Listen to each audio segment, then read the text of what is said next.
You open your phone for a few minutes, just to relax, just to clear your head, just to stop thinking for a while.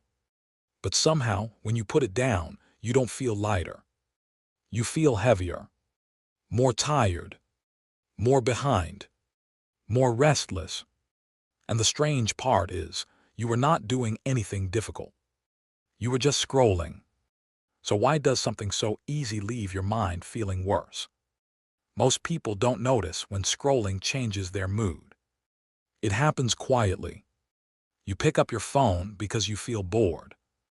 Then within seconds, you see someone traveling, someone achieving, someone looking better, someone living a life that looks cleaner, richer, happier, and easier. And even if you know it is edited, even if you know it is not the full truth, your brain still reacts. It compares. It measures. It asks the question you don't want to admit, why doesn't my life feel like that? Then you close the app. But the feeling stays. Your room feels quieter. Your work feels heavier. Your life feels slower. And your brain starts looking for another hit. Another clip. Another update. Another tiny escape. That is the trap. Scrolling does not always make you feel bad while you are doing it. It makes normal life feel worse after you stop.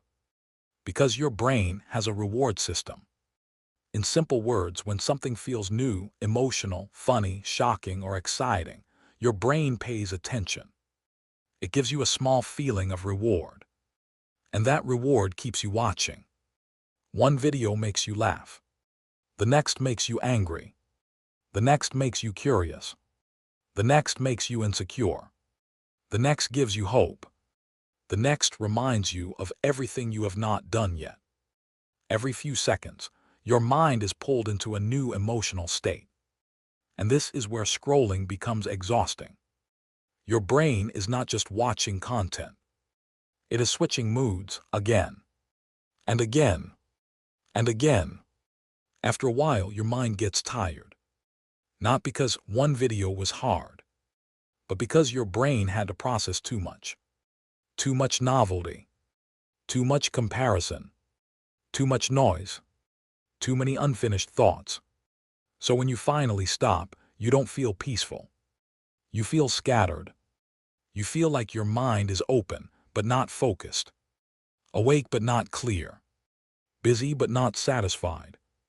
And this is not accidental. Apps are built to learn what keeps you there. Not what makes you calm. Not what makes you focused. Not what makes you feel better about your life. What keeps you there? If anger keeps you watching, you will see more anger. If insecurity keeps you watching, you will see more comparison. If curiosity keeps you watching, you will be given another open loop. That is why scrolling feels endless. There is no final chapter. No natural stopping point. No clean ending. Just one more thing. One more video. One more reason to stay. And slowly your brain starts expecting life to feel like the feed, fast, bright, personal. Constantly changing. But real life is not like that. Real life has silence, waiting, repetition, slow progress, unclear results, boring moments, things that take time before they feel rewarding. So after too much scrolling, normal life starts to feel underwhelming. Not because your life is empty, but because your brain has been trained to expect too much stimulation. This is why motivation starts to disappear.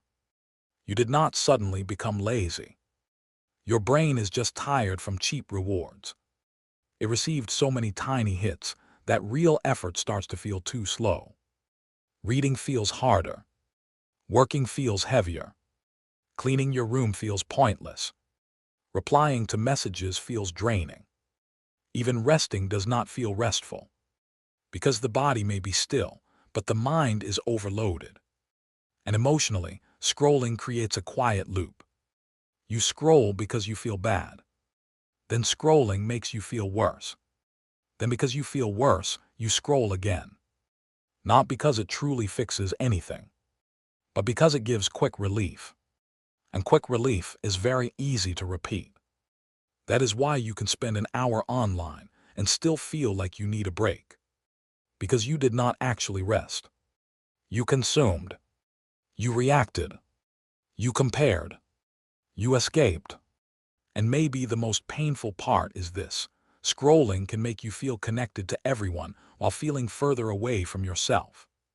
You know what everyone is doing, but you can't hear your own thoughts clearly. You see everyone's life, but your own life starts to feel dull. You get information, but not peace. You get stimulation, but not satisfaction. But this does not mean your brain is broken. And it does not mean you are weak. It means your attention has been trained. And anything trained can be retrained. The goal is not to hate your phone. The goal is to understand what it is doing to your mood. Because once you see the pattern, you stop blaming yourself.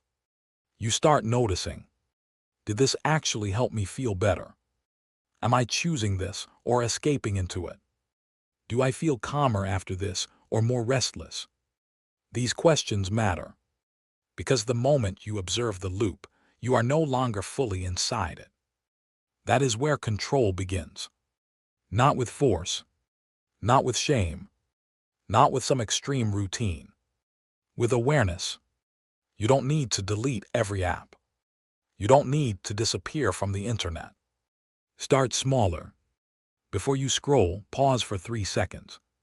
Ask yourself one honest question. What am I trying to change right now? Am I bored? Am I tired? Am I lonely? Am I avoiding something? That tiny pause creates distance. And distance gives you choice. Then protect your weakest moments. Do not scroll when your mind is already fragile. Not first thing in the morning. Not when you feel insecure. Not when you are trying to sleep. Not when you are avoiding important work. Because scrolling is most powerful when you are already mentally tired. And slowly, give your brain slower rewards again. A walk without noise. A meal without a screen. 10 minutes of reading. Cleaning one small area. Sitting in silence without immediately escaping it. At first, it may feel boring. That does not mean it is useless. It means your brain is remembering how quiet feels. Scrolling makes you feel worse when it gives your brain too much while giving your life too little. Too much noise. Too much comparison. Too much stimulation. Too little peace. Too little presence. Too little connection to what is real. So the next time you reach for your phone to feel better, pause. Not to judge yourself. Just to ask, is this helping me return to myself or escape from myself? Because your attention is not just where your time goes. It is where your life goes.